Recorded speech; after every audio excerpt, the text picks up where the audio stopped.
खबर है यूपी से, जहां यूपी एटीएस के हिरासत में आईएसआई के 3 संदिग्ध पूछताछ जारी। जहां खबर है यूपी के प्रयागराज जिले में यूपी एटीएस ने प्रदेश के 4 जिलों में एक साथ छापेमारी की, जिसमें उन्हें बड़ी सफलता मिली। जिले के एक क्षेत्र से आईडी बम बरामद हुआ, जिसमें बम निरोधक दस्ता से निष्क्रिय किया। आपको बता दें कि एडीजी कानून व्यवस्था प्रशांत कुमार ने बताया कि यूपी एटीएस टीम ने यूपी के 4 जिलों लखनऊ, प्रतापगढ़, रायबरेली और प्रयागराज में अलग अलग जगहों पर एक साथ छापेमारी की, जिसमें 3 संदिग्धों को हिरासत में लिया। मंगलवार की सुबह जिले में हड़कंप मच गया, जब सुबह सुबह ही यूपी एटीएस की करेली के कई क्षेत्रों में लगातार छापेमारी की। यह छापेमारी कई घंटे चली। इस दौरान किसी को भी आने जाने नहीं दिया गया। इसमें मीडिया को भी दूर रखा गया। एटीएस टीम ने करेली को खंगाल लिया तो नैनी में छापेमारी शुरू कर दी, जहां उन्हें बड़ी सफलता हाथ लगी। यूपी एटीएस ने आईएसआई स्पॉन्सर की चेन पर ब्रेक लगाया। इस दौरान यूपी एटीएस ने 3 संदिग्धों को हिरासत में लिया। देखिए यूपी सेंट्रल से कुमारी मनोज सिंह की यह रिपोर्ट। जो मदरसे वाले मौलाना साहब का घर है, यूपी एटीएस के द्वारा एक महत्वपूर्ण सफलता हासिल करते हुए आईएसआई स्पॉन्सर्ड मॉड्यूल को बस्ट किया गया है तथा 3 लोगों को हिरासत में लिया गया है। यह सफलता उस समय हासिल हुई जब 4 जनपदों में एक साथ रेड की गई। ये जनपद लखनऊ, रायबरेली, प्रतापगढ़ तथा प्रयागराज हैं। एक लाइव आईईडी भी प्रयागराज जनपद से बरामद हुआ है, जिसको मौके पे बॉम्ब डिस्पोजल स्क्वाड के द्वारा निष्क्रिय या निष्प्रयोजित किया जा रहा है। आगे की पूछताछ जारी है। जो भी उल्लेखनीय बातें प्रकाश में आएंगी उससे अवगत कराया जाएगा।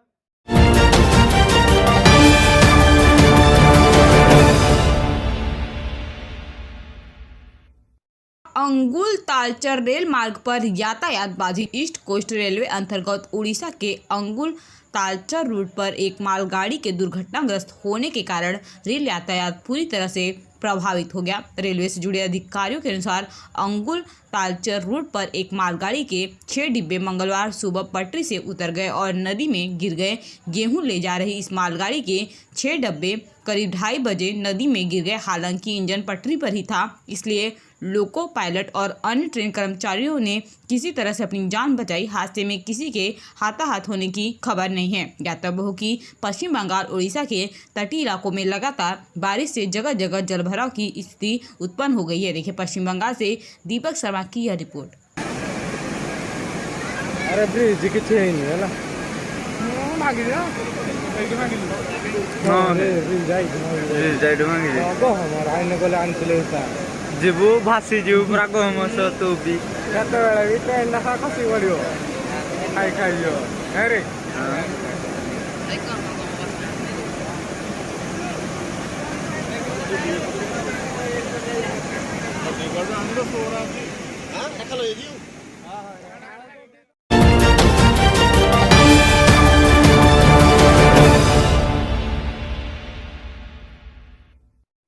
अगली खबर आ रही मध्य प्रदेश से, जहां गांव अजरावदा में साप्ताहिक महाशिव पुराण संपन्न हुआ। जी हां, खबर है मध्य प्रदेश के भाट पचलाना थाना क्षेत्र अंतर्गत गांव अजरावदा में आज श्रीमद साप्ताहिक भागवत महापुराण संपन्न हुआ। गुरुदेव प्रभाकर व्यास जी कड़ुत कला वाले के मुखवित से श्रीमद भागवत कथा रामदेव जी मंदिर पर चल रही। पूरे गाँव वाले ने कथा अमृत का रस लिया। इसमें गुरुदेव ने शिव महापुराण में सभी के बारे में विस्तार से कथा सुनाई। गाँव अजरावदा की समिति द्वारा गुरुदेव को साफा बांधकर भागवत महापुराण की शोभा यात्रा निकाली और भोलेनाथ जी को भी सजाया गया और उनका भी साथ साथ में जुलूस निकाला गया। देखिए अजरावदा से देवीलाल प्रजापति की यह रिपोर्ट।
खबर है मध्य प्रदेश से, जहां ब्यावरा में नगर पालिका परिषद की लापरवाही के कारण नालियां हैं उफान पर। जी हां, खबर है मध्य प्रदेश के जिले राजगढ़ के ब्यावरा तहसील में अंजनी लाल रोड पर नालियों का निर्माण कुछ महीनों पहले किया गया था, लेकिन उन नालियों की मरम्मत और निर्माण इस प्रकार की घटिया मटेरियल से किया गया था कि उन नालियों की ना तो सफाई हो पाती है और ना ही उनका पानी प्रॉपर तरीके से बहता है, और नालियों का पानी पूर्ण रूप से नालियों में भरा रहता है और पूरा गंदा पानी रोड के ऊपर आता है, जिसके कारण यातायात और वहां के निवासी को अनेक प्रकार की परेशानियों का सामना करना पड़ता है। आज अंजनी लाल रोड के निवासी माननीय विधायक साहब श्री रामचंद्र जी दांगी के निवास पर भी पहुंचे। उन्होंने इस शिकायत के बारे में सभी निवासियों से बारी बारी शिकायत को सुना और सभी अंजनी लाल रोड निवासी ने विधायक साहब को ज्ञापन दिया। देखिए ब्यावरा से गोविंद कुशवाहा की यह रिपोर्ट। कोरोना का बहाना बना करके ये सब आ नहीं रहा, इसकी वजह से काम पालिका काम करना चाहिए। सफाई है, ये छोटे मोटे निर्माण कार्य, रिपेयर कार्य, जनता की जो ज्वलंत दिक्कत है उसको नगर पालिका को करना चाहिए। मैं प्रयास कर रहा हूँ, उनसे बात करूँगा। अपनी नानी की बात है और नगर की शहर की अन्य व्यवस्था है, सबको लोग जो बिना कम पैसों में ज़्यादा काम हो सकता है वो हम लोग उसको हल कराएँगे। जो छोटी मोटी दिक्कत है उनको करेंगे। अभी मैं बात करूँगा SDM से, प्रशासन सकते और CMO से, तो लोग बैठ करके जल्दी सभी को समस्या करते हैं।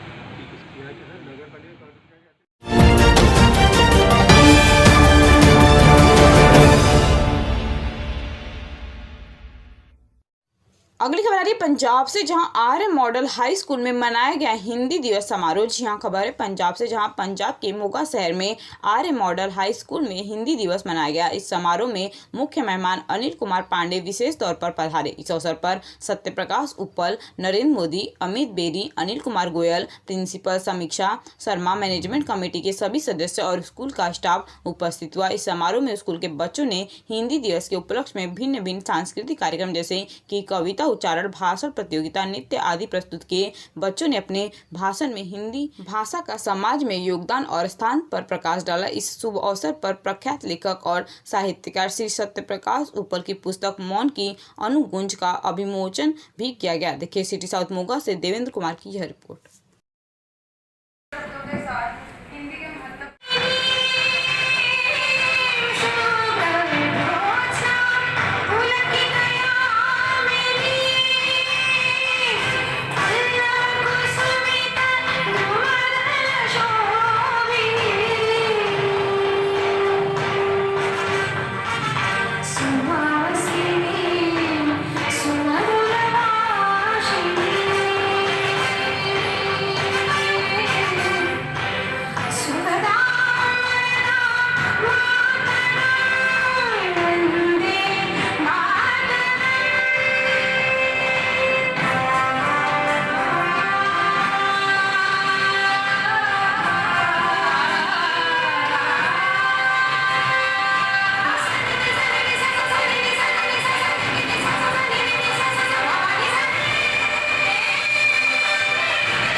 बारिश का एहसास कैसे होगा।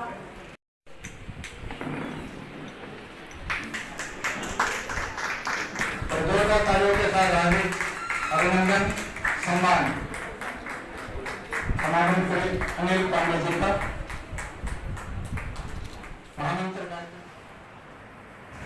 मैडम आज हिंदी दिवस थे, की कहना चाहोगे?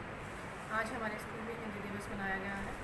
वैसे तो हम हर साल मनाते थे, मगर कोरोना की वजह से हम 2 साल नहीं मना पाए, तो इस बार हमने बहुत ही अच्छे ढंग से हिंदी दिवस मनाया है और बच्चों को हिंदी की महत्ता बताई। मैडम आज स्कूल में जो हिंदी दिवस मनाया गया तो उसमें क्या क्या कार्यक्रम रखे गए?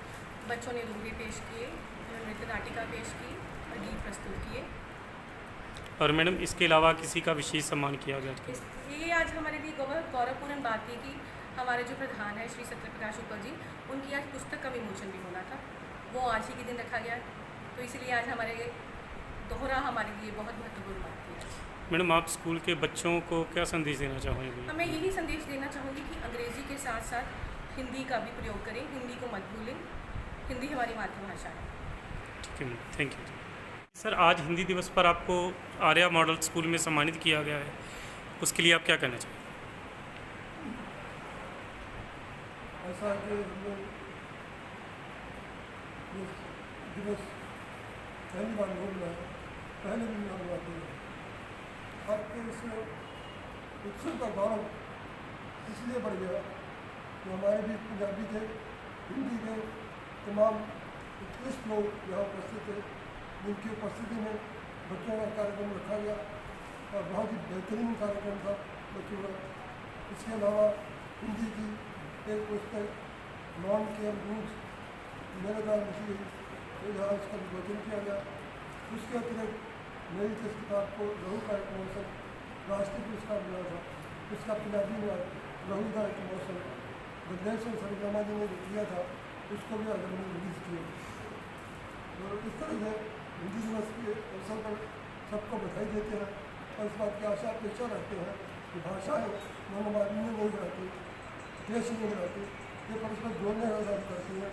हम किस प्रकार से इससे जुड़कर समाज को बेहतर दिशा दे सकते हैं, विकसित कर सकते हैं, ये जानने और सोचने की बात है और ऐसे अवसर पर ये सोचा जाना चाहिए। सर आज के युग में देखा जा रहा है कि जो नौजवान पीढ़ी है उनका ध्यान कंप्यूटर की तरफ या ऐसे कामों की तरफ है। एक लेखक होने के नाते आप आज की जो नई पीढ़ी है उसको क्या संदेश देना चाहेंगे? समाज हाईटेक हो रहा है, देश एक अपने खित्ते तक सीमित नहीं रह सकता, इसको भी अंतर्राष्ट्रीय संबंधों को बनाने के लिए इस जबान की जरूरत पड़ेगी, ये जबान नहीं बोलेगी। और हम ये कैसे बना समझेंगे कि हम वो अपना रास्ता छोड़ दें और इस नए रास्ते को अपनाएं। पुराना सांस्कृतिक जो हमारा धरोहर है उसको जिंदा रखने के लिए इस संस्था के पैटर्न जिन्होंने आर्य समाज का निर्माण किया, वो बहुत संस्कृत के विद्वान थे, जिन्होंने राष्ट्रभाषा हिंदी के लिए अनुमोदन किया और सबको समझाया कि ये हमें परस्पर हिंदुस्तान के पूरे हिमालय से लेकर हमारी अंतरिक्ष तक पूरे समाज को जोड़ने वाली भाषा है, हम इसका सम्मान करें। ये राष्ट्रीय भाषा हमारे परस्पर संबंधों को उज्जवल करे, यही हमारे देश के लिए। Thank you sir. आज हिंदी दिवस के लक्ष्य में जो स्कूल में प्रोग्राम रखा है उसके बारे में क्या कहना? देखिए, आर्य मॉडल स्कूल के बारे में मेरी जो धारणा अब तक रही है कि ये जहाँ भी इस संस्था के स्कूल चल रहे हैं तो सांस्कृतिक दृष्टि से बहुत समृद्ध है। यहाँ के बच्चों ने जो सांस्कृतिक कार्यक्रम प्रस्तुत किए उसकी प्रस्तुति लाजवाब थी और वाचन, नृत्य, गायन के साथ साथ वादन के क्षेत्र में इन्होंने बहुत उत्कृष्ट प्रदर्शन किया। और मैं मानता हूँ कि जो लोग कॉन्वेंट स्कूलों में भेजने के हिमायती हैं वो कॉन्वेंट स्कूलों की बजाय ऐसे स्कूलों में अगर बच्चों को दाखिला देते हैं तो ये बहुत बड़ी बात होगी, संस्कार की दृष्टि से भी और संस्कृत की दृष्टि से भी। सर आज के समय में जो है कुछ बच्चों का ध्यान ज़्यादातर वो इंग्लिश की तरफ है, तो उसके बारे में आप राष्ट्रभाषा हिंदी के तौर पर क्या कहना? देखिए, बच्चों का ध्यान अगर इंग्लिश की तरफ है तो नेचुरली सी बात है कि बड़ों का ध्यान भी इंग्लिश की तरफ है। तो बच्चों को डाइवर्ट करने से पहले हम ये चाहेंगे कि बड़ों का ध्यान लोक भाषाओं के प्रति जाए, हिंदी के प्रति जाए, हिंदी की बोलियों के प्रति जाए, इवन मातृभाषा के प्रति जाए। इंग्लिश गिने चुने लोग बोलते हैं, इंग्लिश में गिने चुने शब्द हैं जिसका व्यवहार होता है, जबकि हिंदी विकसित है। हिंदी और अन्य भारतीय भाषाओं की तरफ अगर कोई बच्चा उन्मुख होता है तो एक समृद्ध परंपरा से जुड़ता है। हिंदी में परंपराएं हैं, संस्कृति है। अंग्रेजी से क्योंकि उधार की भाषा, उधार के सौंदर्य, उधार की दृष्टि, ये सब काम नहीं देते। जो अपना है वो सर्वत्र काम देगा।